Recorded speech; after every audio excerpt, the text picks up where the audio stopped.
est bien des endroits où la pleine franchise deviendrait ridicule et serait peu permise. Et parfois, n'en déplaise à votre austère honneur, il est bon de cacher ce qu'on a dans le cœur.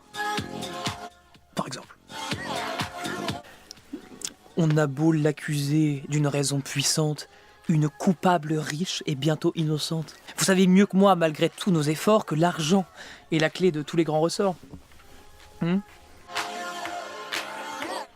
Ce sont choses pour moi que je tiens de tout temps, fort propres à former l'esprit des jeunes gens.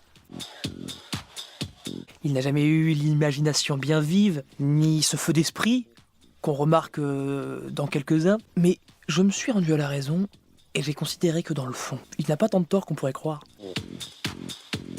Tout esprit n'est pas composé d'une étoffe qui se trouve taillée à faire un philosophe.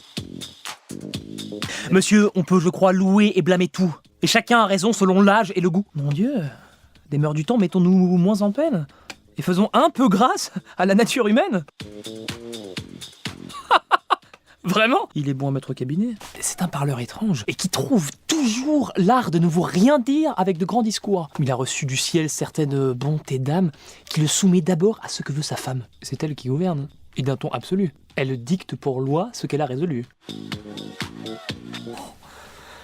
Une croupe en largeur à nul autre pareil. Et des gigots, Dieu sait. Bref, c'est une merveille. J'étais aigri, fâché, désespéré contre elle. Et cependant, jamais je ne la vis si belle. Certes, elle a raison lorsqu'elle parle ainsi. Sa vertu me charme. Et sa prudence aussi. Et que diable allait-il faire dans cette galère? La peste soit du gros bœuf! Que j'aurais de plaisir si on le fait cocu.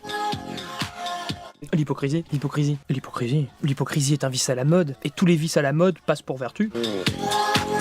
Ah! J'aime mieux un vice commode qu'une fatigante vertu. Un petit clister. Insinuatif.